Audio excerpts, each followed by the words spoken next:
بسم اللہ الرحمن الرحیم۔ قبر کا اندھیرا، وہ خوفناک تنگی اور ہڈیوں کو سرما بنا دینے والا دباؤ۔ کیا آپ جانتے ہیں کہ قرآن پاک کی ایک ایسی صورت بھی ہے جو ہر جمعہ پڑھنے والے کو اس ہولناک عذاب سے ہمیشہ کے لیے محفوظ کر دیتی ہے؟ السلام علیکم ورحمۃ اللہ وبرکاتہ۔ عقیل اسلامک ڈیسک پر خوش آمدید۔ محترم ناظرین، اگر آپ نے اب تک ہمارے چینل کو سبسکرائب نہیں کیا تو ابھی نیچے دیے گئے سبسکرائب بٹن کو دبائیں اور بیل آئیکن کو لازمی کلک کریں تاکہ دین اسلام کی معلوماتی اور ایمان افروز ویڈیوز آپ کو بر وقت ملتی رہیں۔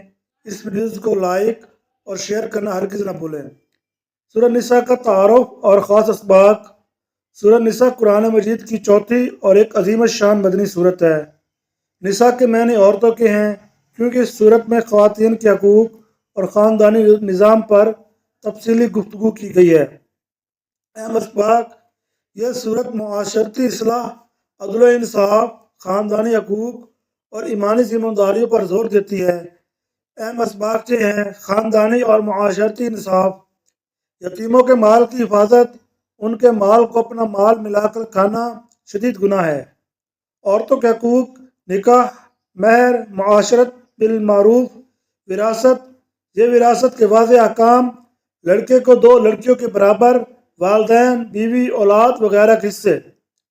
عورتوں کے حقوق اور تحفظ، عورتوں کے ساتھ اچھا سلوک، ناپسندیدگی کی صورت میں بھی مہربانی، محرمات جن سے نکاح حرام ہے کی فہرست، تعداد ازواج کی شرائط، انصاف کی شرط کے ساتھ۔ عدل و انصاف اور امانت، عدل قائم کرو چاہے اپنے خلاف ہو، امانت اہل ایمانت کو لوٹاؤ، غریب، یتیم، مسافر اور کمزور طبقات کے حقوق، منافقین کی نشاندہی، منافقین کے رویے اور ان کی نماز میں سستی، ریاکاری اور ایمان و کفر کے درمیان ڈولنے کی مذمت، جہاد، ہجرت اور اطاعت، اللہ رسول اللہ صلی اللہ علیہ وآلہ وسلم کی اطاعت، جہاد کے احکام، صلاۃ خوف، دشمنوں سے احتیاط اور اتحاد کی اہمیت، توحید، آخرت اور اخلاقیات، اللہ کی وحدانیت، قیامت کا حساب، توبہ کی اہمیت، حسد، تکبر اور بخل سے بچنا، تمام انسان ایک جان سے پیدا ہونے کی یاد دہانی، مجموعی پیغام، مضبوط اسلامی کمیونٹی کی تعمیر، خاندان کو بنیاد بنا کر معاشرے میں انصاف، رحم اور ذمہ داری قائم کرنا۔ یہ صورت سماجی اصلاح اور خاندانی استحکام کی رہنمائی کرتی ہے۔ سورۃ نساء کے پڑھنے کے فوائد اور فضائل۔ قرآن کی ہر صورت پڑھنے کا اہم ثواب ملتا ہے، مگر اس صورت کے مخصوص فضائل احادیث میں بیان کیے گئے ہیں۔ حضرت عبداللہ بن مسعود رضی اللہ تعالیٰ عنہ سے روایت ہے کہ نبی کریم صلی اللہ علیہ وآلہ وسلم نے ان سے سورۃ نساء پڑھنے کو کہا۔ جب وہ آیت نمبر 41 پر پہنچے تو نبی کریم صلی اللہ علیہ وآلہ وسلم کے آنسو بہنے لگے اور فرمایا، بس کرو، یہی کافی ہے۔ یہ صورت کی اہمیت اور رسول اللہ صلی اللہ علیہ وآلہ وسلم کے اس پر گریہ کی دلیل ہے۔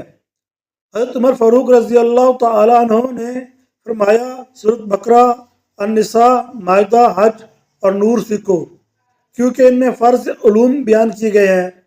حضرت عبداللہ ابن عباس رضی اللہ تعالیٰ عنہ نے فرمایا، جس نے سورۃ نساء پڑھی وہ جان لے گا کہ وراثت میں کون محروم ہوتا ہے اور کون نہیں۔ ایک روایت کے مطابق جس نے اس سورت کو پڑھا گویا اس نے تمام مسلمانوں کے وراثت والے مال کی راہ خدا میں خرچ کیا اور ایک غلام آزاد کیا۔ یہ عمل اور فہم کے ساتھ پڑھنے پر زور دیا جاتا ہے۔ بعض روایت میں جمعہ کے دن اس کی تلاوت سے قبر کے دباؤ، فشار قبر سے حفاظت کا ذکر ہے۔ عملی فوائد: اس کی تلاوت اور تدبر سے معاشرتی انصاف، خاندانی مہنگی، حقوق کی ادائیگی اور اخلاقی تربیت ہوتی ہے۔ یہ ایمان کو مضبوط کرتی ہے اور اللہ کے احکام سمجھنے میں مدد دیتی ہے۔ فضائل، فوائد اور مجرب وظائف: روحانی اور جسمانی فوائد، عذاب قبر سے نجات۔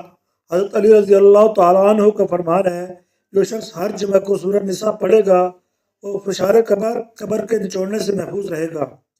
صدقے کا عظیم ثواب: رسول اللہ صلی اللہ علیہ وآلہ وسلم کے مطابق اس صورت کے قاری کو ان تمام لوگوں کے برابر ثواب ملتا ہے جو وراثت کے حقدار بنتے ہیں۔ شرک سے حفاظت: اس صورت کی باقاعدہ تلاوت دل کو شرک اور منافقت کی گندگی سے پاک رکھتی ہے۔ مجرب وظائف، خوف اور دشمن سے حفاظت، دشمن کے شر سے بچنے کے لیے صورت کی آیت نمبر 45 کو کثرت سے پڑھنا مجرب ہے۔ گناہوں سے دوری اور قلبی سکون، اول آخر 11 بار درود شریف کے ساتھ روزانہ اس کی تلاوت دل کو نیکی کی طرف مائل کرتی ہے۔ محترم ناظرین کرام، اللہ تعالی ہمیں قرآن پاک کو سمجھنے اور اس پر عمل کرنے کی توفیق عطا فرمائے، آمین۔ امید ہے کہ آج کی یہ ویڈیو آپ کے لیے فائدہ مند ثابت ہوئی ہوگی۔ ویڈیو کو لائک کرنے، اپنے دوستوں کے ساتھ شیئر کرنے اور چینل کو سبسکرائب کرنے کا بہت بہت شکریہ۔ اپنے کمنٹس میں اپنی رائے کا اظہار ضرور کریں۔ جزاکم اللہ خیرا کثیرا، والسلام علیکم ورحمۃ اللہ وبرکاتہ۔